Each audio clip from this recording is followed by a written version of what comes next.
Guys, I'm so excited that you're coming to the workshop and I'm gonna make these wood signs for Christmas. Hopefully you have lots of fun and you're able to make something that you really love. I'm making this video so that it can help you through the process if I can't get to you right away to help you out. And I'm also making it so that if you do love this project, that you can use the instructions to make one on your own sometime. So hope you enjoy, and for the video, you may need to fast forward to certain parts of it that you may not need or that we've all done together. I'm gonna show the first couple steps that I've done for you, and then we'll get you started right in with your project. So once you know the size of circles that you're going to be cutting, or the size boards that you're gonna be using, then you're going to want to cut out your pieces of the stencil. So this, if you want to order it, is Frisco Craft brand. This was from Amazon. This is a 12-inch by 30-foot roll, and it's really nice because it has the grid on the back side, so you can really easily cut out the pieces. So I decided for ours, we're using a 16-inch circle. So we did a 12-inch square. So I just take the template and unroll it. I use my grid on here, but you can use anything to measure it. And then I just cut off on that line where it's gonna be a 12-inch by 12-inch square.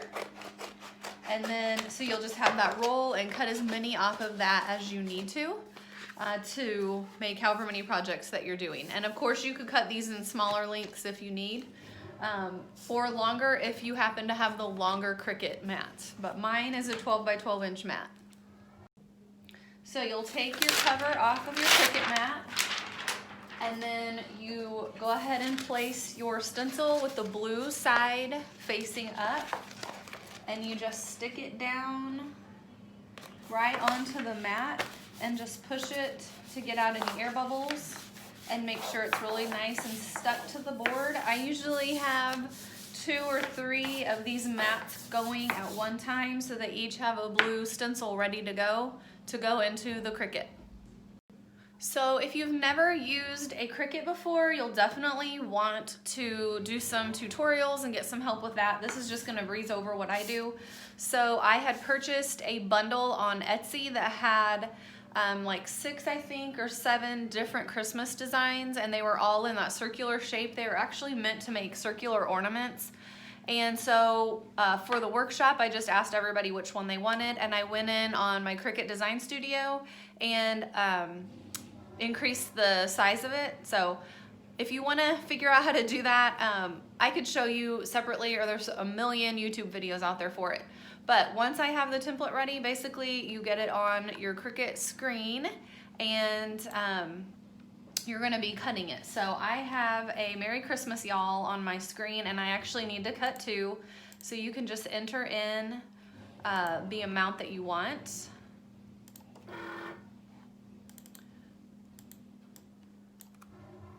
Cut 2 of these.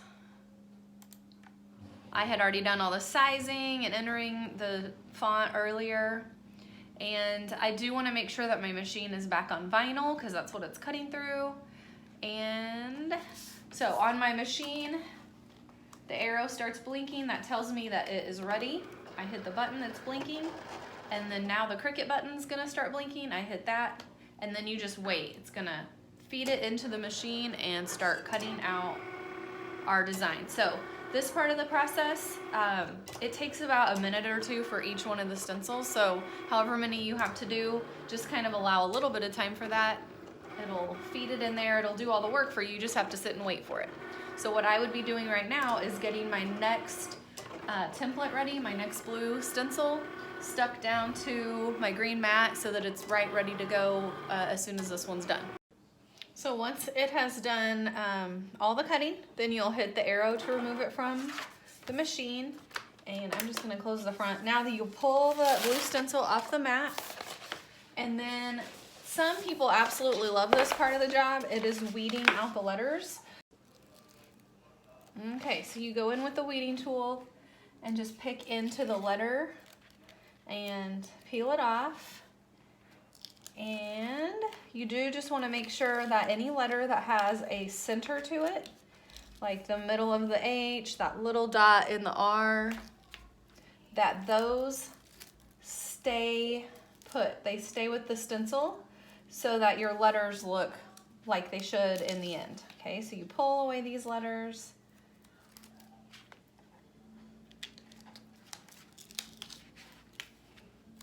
And you do that until the whole thing is weeded out.